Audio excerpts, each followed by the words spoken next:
Hello, everybody. It is Saturday, March the 15th, 2025. Another That Was the Week show about the week in technology. We usually talk about the successes in big tech, especially when it comes to AI. But today, we're talking about a potential failure, a failure of a $3.2 trillion company, at least as we speak.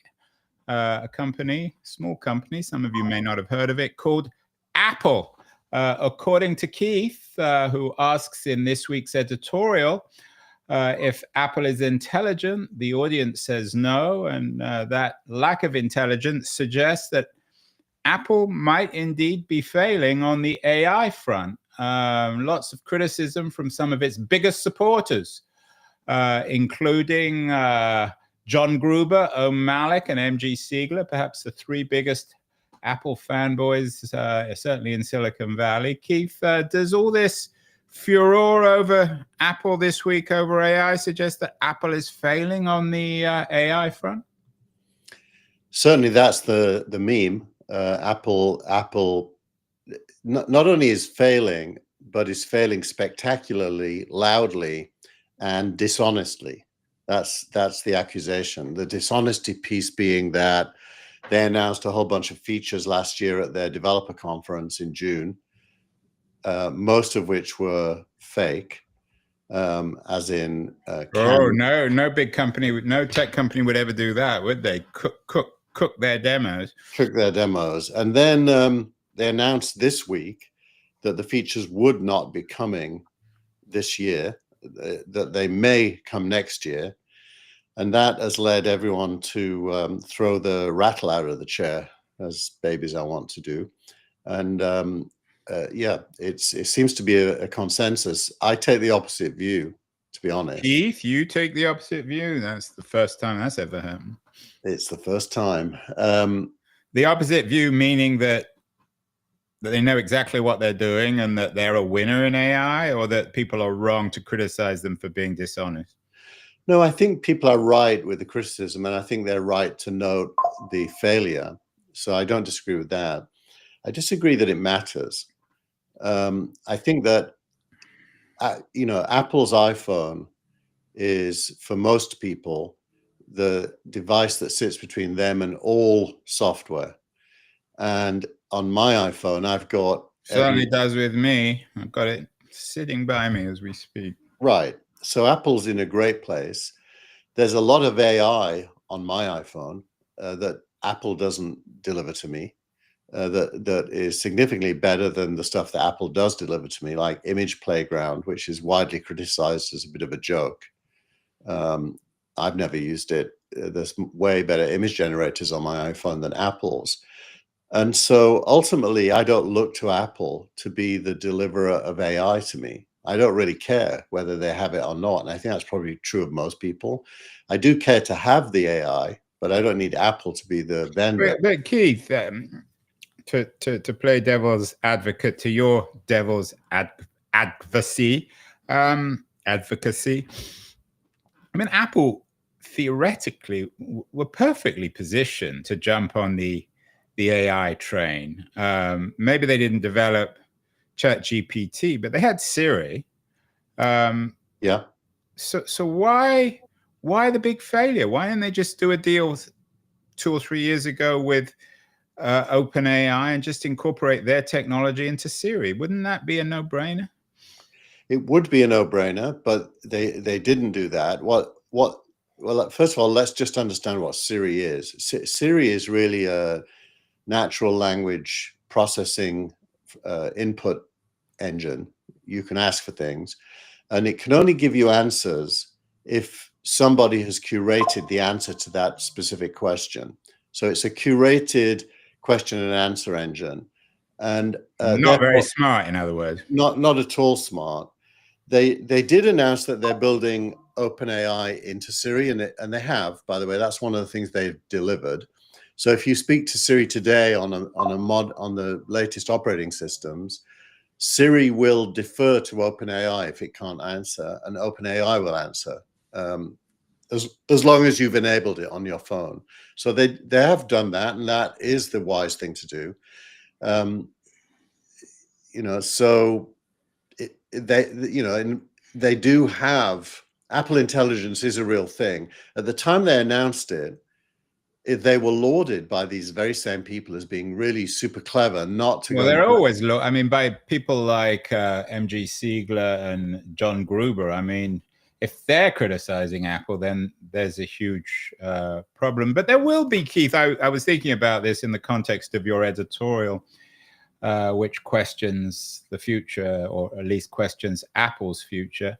There are going to be losers in this game. And they're not always going to be the obvious losers, old media or old industry. I mean, some big tech company is going to lose here, and Apple is probably in the best or perhaps the worst position at the moment, isn't it? I think you have to define lose. I mean, Microsoft lost the internet for a long time. Yeah, which is a good. I take your point on that. So carry on. Yeah, I know where you're going on that. So Apple can lose the LLM war without losing. Although there were, I mean, even with Microsoft, there were casualties. I mean, in a sense, Bill Gates, and then certainly Steve Ballmer. So I wonder how Tim Cook is coming out of this. What do guys like Siegler and Gruber say about Cook's responsibility? Who are they personally blaming? They're not specific, but what the implication is, and there was an internal Apple meeting where the leader of Siri had an all hands and disclosed the embarrassment, if you will, at this series of events. So there's in other words, an internal show trial. A bit of it. Well, it wasn't. Apple is particularly sweaty kind of business. I'm getting even a post Steve Jobs Apple. Yeah, it wasn't really a show trial. It was that the team who've been building Apple Intelligence were blindsided by the announcement that it wasn't going to come out, but they also knew it wasn't very good. And this internal meeting was a psychological therapy session for that team. Confessional time. So, I mean, if Steve Jobs, who certainly must be spinning in his grave now, if Jobs was around, I know it's easy to ask this, but how would he have dealt with it differently from Cook, do you think? Well, Gruber actually quotes Jobs at a very similar moment in Apple's history when Mobile Me had been launched. If you remember Mobile Me, today it's called iCloud. Yeah, I have a .me. I think you have one. We both have .me email accounts. That's right, and it was kind of stillborn. And Jobs did this meeting where he came into the room and said, "What is Mobile Me?" And somebody gave a perfectly good answer as to what it's meant to be. And Jobs said, "Well, why the fuck doesn't it do that then?" Yeah. And he canned the head of the team was fired on the spot in the meeting, and so Apple has this very long history of not pre-launching things that don't work. Yeah, and also Apple has, of course, a history of launching things second generation, which then changed the world. I mean, the iPhone certainly wasn't the first or even the second generation of smartphones. Yeah, so it is conceivable that they can catch up. Oh, of course. But by the way, if you ask the question, are they right to not ship Apple Intelligence this year? I don't think anyone would say that they're wrong, because it apparently isn't very good. And it isn't Apple's DNA to be an AI company. So yeah, I take your point, but your point on the iPhone, that it's the intermediary between us and the network. I just waved my phone again at the camera. You're right, but Keith, you know this better than anyone. Nothing ever stands still. We're not going to be forever living in this iPhone age where we have this device that we stick into our pocket that exists between us humans and the network. That's going to change, and AI is going to change it. So in 10 years, we're not going to have the same relationship with our iPhone. Yeah, we've talked a bit about Apple's understanding of the human body. They have AirPods for your ears. And we're going to come to the AirPods later as well as a product, the post of the week. So augmenting human capability through devices involves inputs.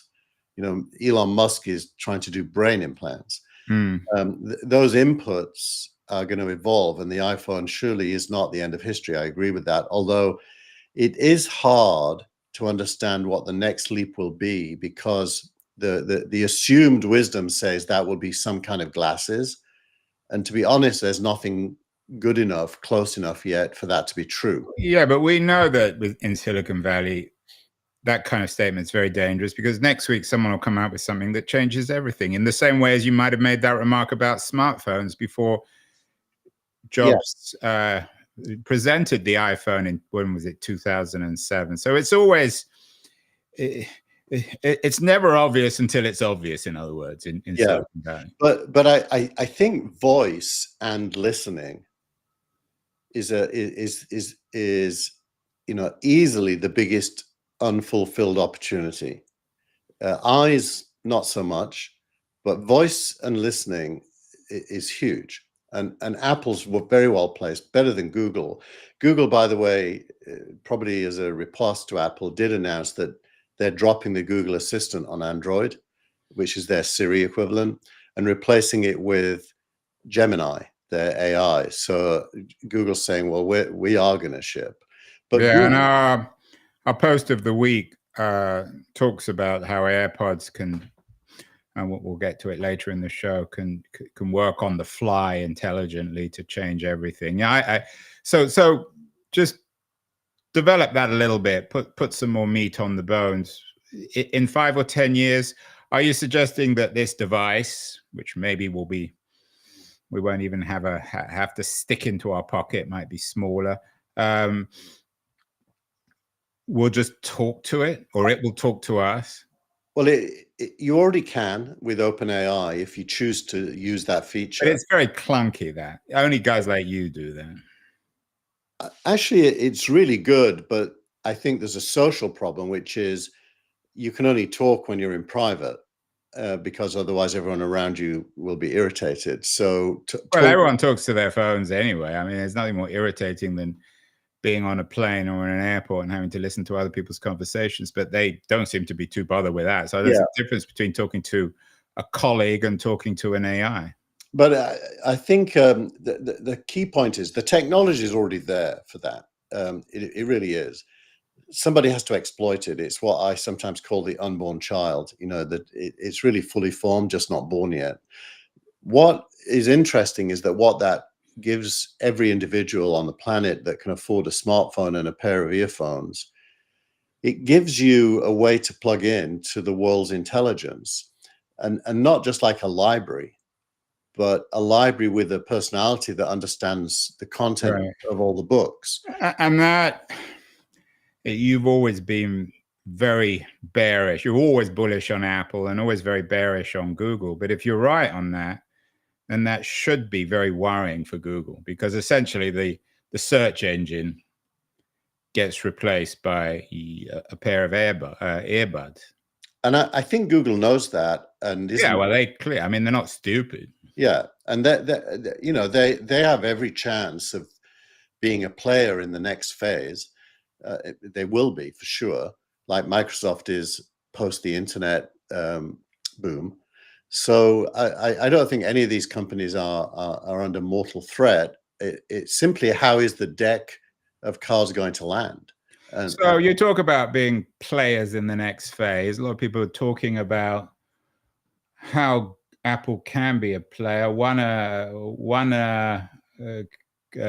link you sent from somebody called Chris Prucha suggests that Apple should buy Anthropic and build Siri from the ground up. You argue in the editorial that Apple should buy Perplexity. But before we even get to the Anthropic versus Perplexity question, would they be wise to do an AI shopping spree and go out and acquire someone? I mean, in Trump 2.0 America, it's probably doable.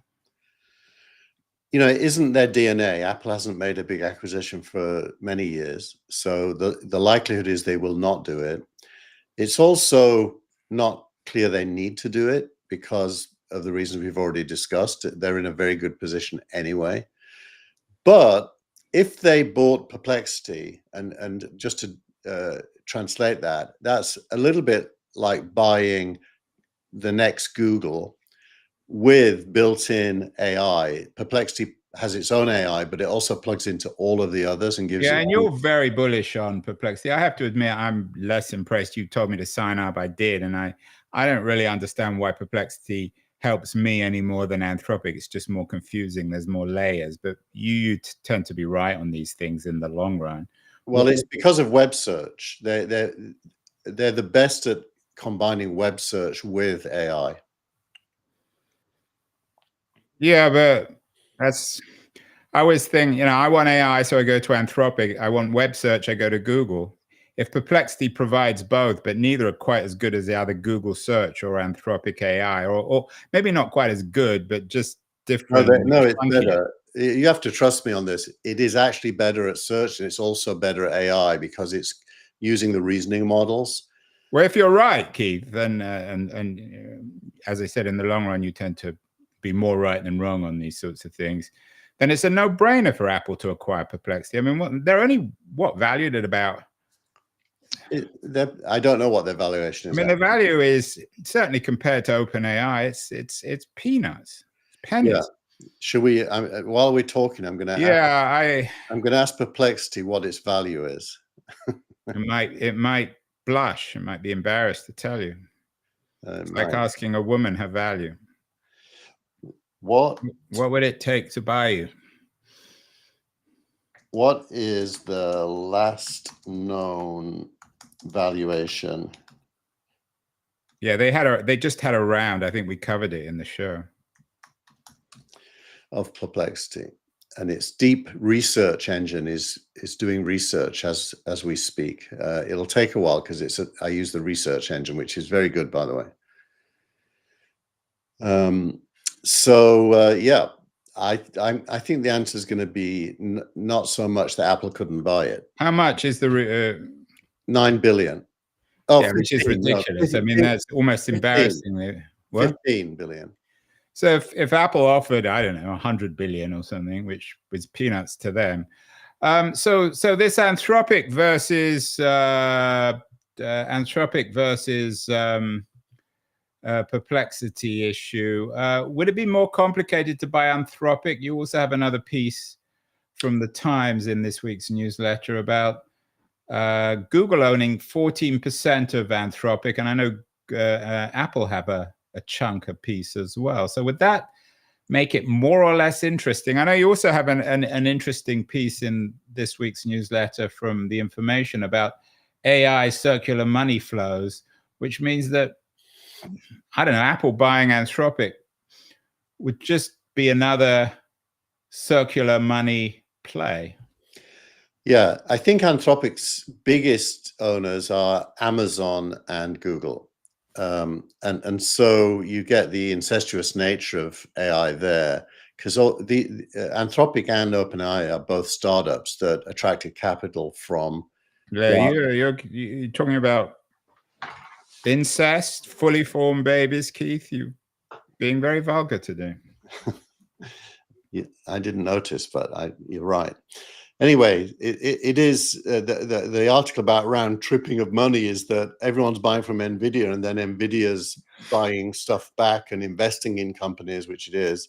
Sounds like Web 1.0, that boom. You remember when everyone was buying from everyone else and getting ridiculous stock market valuations, and then the whole thing crashed. But the truth is that for Apple to buy Anthropic, they'd have to want to own an LLM. And I don't think Apple needs or wants to own an LLM. I think it wants to integrate AI into consumer-facing stuff.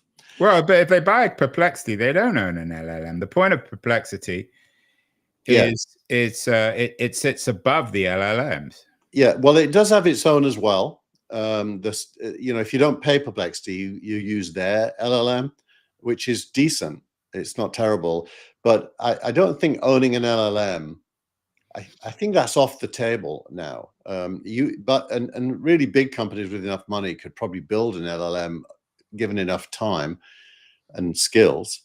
as well. So I don't think buying an LLM makes a bunch of sense in any long-term view. But I think owning the consumer experience and making people delighted with it, that's where I would want to be playing. So we got to move on, but finally on Apple, you're not too worried. In other words, it's not a crisis for Apple, and you're not particularly convinced that they should buy or could buy Perplexity. In other words, you've come up with this big story, Keith, which is not much of a story. No, I think they should. I think they should buy Perplexity, and they'd benefit if they did, but I don't believe they will.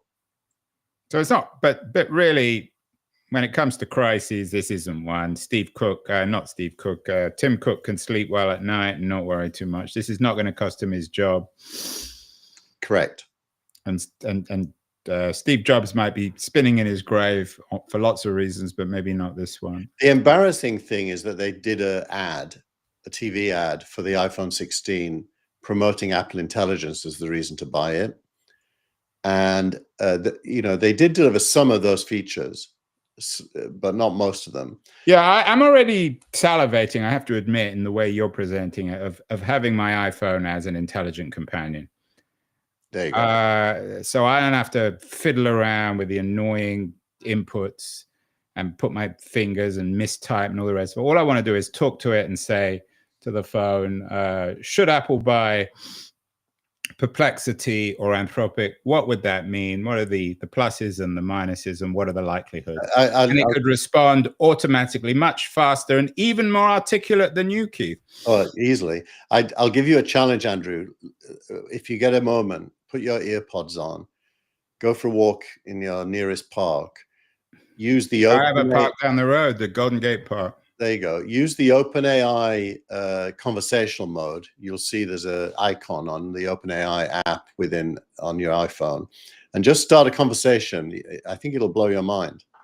Well, you're always been very, very bullish on OpenAI. The OpenAI news this week is that a certain Sam Altman has called DeepSeek state-controlled. He's been flirting with a certain Donald Trump. Does that make OpenAI now part of the new Cold War against China? I actually think OpenAI is a little bit disgusting when it comes to things like this. That's the first time I think you've ever criticized OpenAI. Well, it's because they're so Sam, for a smart guy, is turning into kind of a Dickensian Micawber-like character, where he's trying to manipulate policy in his favor. And the latest, which is a real gut punch, is to accuse DeepSeek of being the Chinese government's tool, when it clearly isn't. It's a hedge fund. And the furthest away from the Chinese government you could possibly imagine. Now, of course, the Chinese government does control some of the content inside the borders of China. But it's far from being an agent of the Chinese government. So it's just a low blow in an attempt to compete. I wonder, though, whether actually that might suggest that certain other influences on Sam Altman, Chris Lehane, who's a very well-known operative now, is working very closely with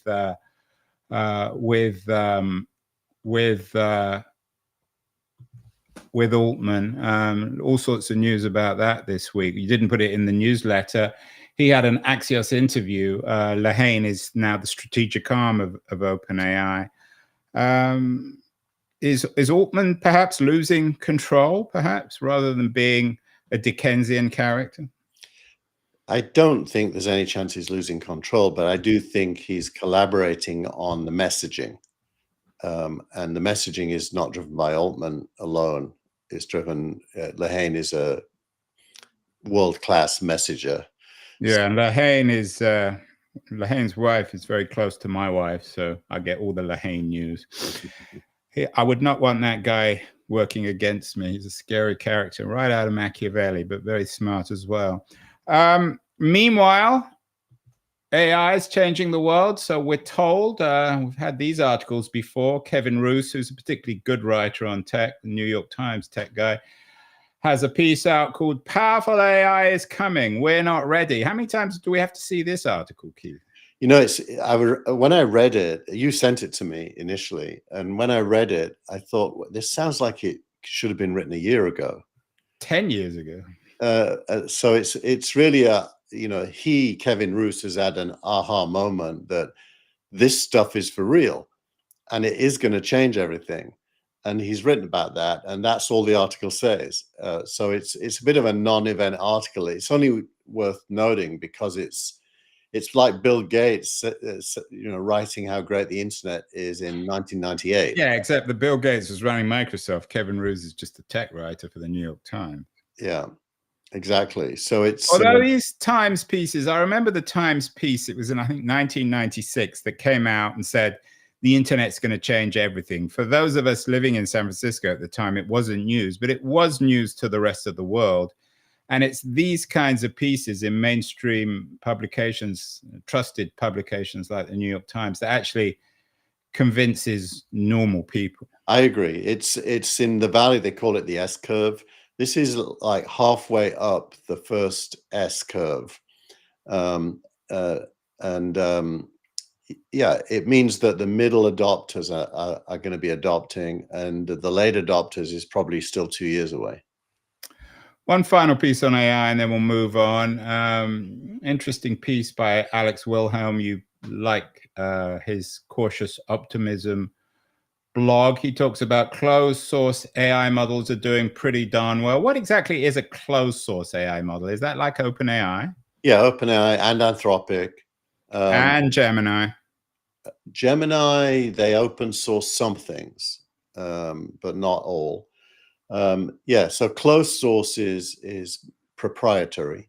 So OpenAI is not open, it's closed. And Anthropic is as Elon Musk has remarked more than once. And and Alex's piece charts the adoption rate and the revenue rate of the closed source models, which they're earning huge amounts of money now. Meanwhile, the company behind the best known and perhaps the most powerful open source AI, Facebook, it's been in the news. You don't have this in the newsletter. You said it's a non-story. A book called Careless People, A Cautionary Tale of Power, Greed, and Lost Idealism by Sarah Wynne Williams, who was pretty senior at Facebook for a while. They're being sued, her publisher, by Facebook, asking them to stop promoting the book. You say this, you didn't put it in the newsletter, and it's a bit of a non-story. Why? I think it's widely suspected that many of the stories in the book are exaggerated. In other words, lies, Keith? Surely no one would put out a book about Facebook and not tell the truth. I don't know. One would have to know her to know whether their lies are just exaggerated. So why do you think they might be lies? I live in Palo Alto, and this book is discussed in circles, and the impression I get is that there's one story where she accuses Sheryl Sandberg, who, as far as I know, is not gay, of hitting on her on a private plane. And the story I've heard is that Sandberg had the only bed on the plane, and this lady was pregnant at the time and not very comfortable. And Sandberg offered to allow her to share the bed. In other words, rather than careless people, Sheryl and Mark are careful people, caring people even. Now, the interesting thing about it is the title and the implication of it's all Fitzgerald, it's Gatsby, which is a perfect title. I can't believe no one's come up with that title before. Yeah, and the lost idealism, that bit's true, I think. Which isn't news either, though. No. But it's that, I've been through it. It's that moment at which your company is past the tipping point where it might fail. Yeah. And the team have all been hired to grow revenue. and money becomes the primary goal, and principles and money are in a constant battle with each other. Yeah, although I find it hard to believe that anyone ever worked for Facebook, certainly after the first year or two, without thinking about money. Speaking of failure, Keith, you had a moving piece by your friend Om Malik 10 years later. It's 10 years since GigaOM collapse. Maybe we should have a failure of the week. GigaOM seems to be the failure of the week, although Ohm suggests that after 10 years, it gives him some perspective. We've all gone through failures, so we all kind of know what he's gone through and what he feels like. What does Ohm tell us 10 years after GigaOM collapsed? It's a very personal story of the reconciliation to failure and the recognition of what the experience gave you to allow you to be successful, in what you do next. I say this a lot, but it's so true. It's worth repeating many times. Failure is the default assumption, and that's true in all fields of science and art, and in life. And in life. So if you didn't fail, you wouldn't learn. Now, of course, you don't want to always fail, but it is inevitable that you will always somewhat fail. It's not a binary thing, like either you succeed or you fail, but within any day, there's going to be goals you can't achieve and lessons to be learned. And Ohm's very good at describing, over a period of years, by the way, I think it took him 3 years or more to fully recover from closing GigaOM. And GigaOM was significant, along with TechCrunch and VentureBeat. They put on the Crunchy Awards every year together. The GigaOM was a significant publication. Yeah, and of course, by calling it GigaOM, he personalized it. And I think this is a good piece, much better than some of the other sort of celebrations of failure by obscenely successful people like Reid Hoffman, who don't really know what failure is. So it's, well, for entrepreneurs, it's well worth reading, because you're right, most of us fail. We've all been through it. I've never succeeded in anything I've done except for this show, Keith. So I think that's healthy. And he is very honest, a very down-to-earth, and a guy I think we all respect. Going on the other way when it comes to success, your startup of the week, Keith, is Cursor. $10 billion valuation for the AI code editor. Actually, 10 billion doesn't actually sound that much. Well, you've got to remember the company is less than a year old. So, yeah, and I was telling you earlier that there was a piece that I missed. I meant to forward it to you about, because you're always talking about how easy it is to use AI to code. And there was one piece suggesting that even for coders, AI isn't that easy to code. Does Cursor actually, I mean, what's the value of Cursor? Do they make it easy? If I went to Cursor, could I code? Yes, you absolutely could. But you'd go through a very painful learning curve where you failed a lot. It took me about a week to get to the point where I believed. If it takes you a week, it's going to take me like 10 years. No, I don't think so. I mean, it's putting up with it not working because you're not asking it, properly. So it's learning how to ask and what to ask for.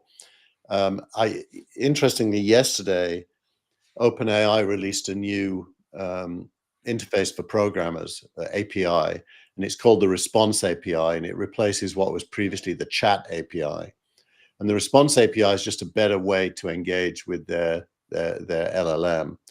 And I opened Cursor and asked it to upgrade my OpenAI implementation in the Reflect app that I've written for teens, from the old one to the new one. And 10 minutes later, I had the upgrade. It was working. I submitted it to Apple, and my beta testers could download the app with the new API, all done through Cursor.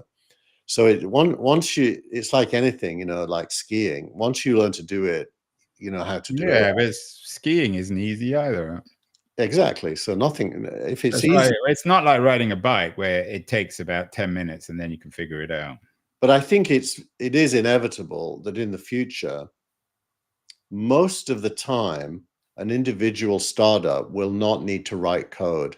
There's a few articles this week about how little money a startup needs these days coming out of Y Combinator, and partly it's because you don't need to hire engineers if you learn how to use these tools, and that's certainly true. And so the world, that's probably the fastest part of change, is engineering. Finally, we began with Apple. Let's end with Apple. It occurs to me that maybe Sam Altman, warts and all, is the Steve Jobs of AI. He's certainly associated more with AI and changing the world, like Jobs was with the smartphone.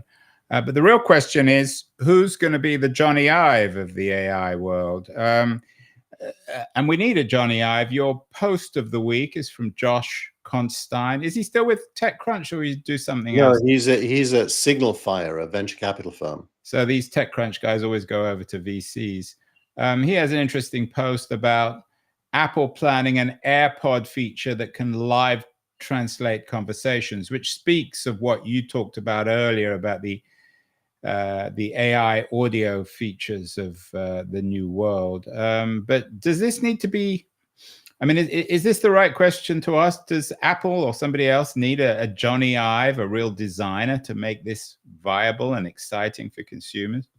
I think it's less a Johnny Ive. It's really a product vision. This use of AirPods for real world purposes, I think translation is an obvious one, but there's many more. Imagine, well, it's an obvious one, except most of us don't need it. It's not essential. I mean, it could be valuable. I don't want to make any jokes about in California about going into your local store and using it. But I mean, most of us, if you're not traveling, you don't really need it. Yeah, but especially if you're an English speaker. Maybe if you're a non-English speaker, it becomes different. Right. So the impact it would have in the world is probably quite minor. By the way, I also think it's underestimated the extent to which English has now become a universal language, even in China. Which is I think it's one of the unintended consequences of the digital revolution. Yeah, but still, what it points to is that the AirPods is a source of information in real world context. So for example, let's imagine you're traversing a new city that you've never been to before. I don't know if you've ever done it, but holding your phone in front of you with the map, seeing if you're going in the right direction and such, is nuts. But if it's not only nuts, but it's likely to get your iPhone stolen. We were in Santiago, Chile a couple of months ago. My wife almost had her phone stolen by a motorcycle thief. So yeah, there you go. So the AirPods, linked to an intelligence, would be able to tell you, keep going, it's the next street on the left, whatever, or your train's running. But that's not, is that smart AirPods, or is that just having your AirPods on and your iPhone in your pocket will tell you what to do? Well, it's a way of delivering information to the human that they can act on. Yes, the AirPods themselves are not the intelligence; they're just the conveyor. But that relationship between a powerful computer and your ears, imagine the products you could come up with that would be helpful to people. Yeah, I agree. I think the AirPods are one of the unheralded products of our digital age. They seem humble. They're under what, $100, $200, but they do change everything. So it makes a lot of sense for them to become more intelligent. Yep. So Keith, we have a promising future, do we? Got smart iPods. The AI revolution is for real. Apple's going to acquire Perplexity, perhaps, and Anthropic. Well, or not. Or not. We will find out next week. Won't happen next week, but it may happen this year. Lots of things changing, lots of potential, lots of successes and failures, Keith. We will talk again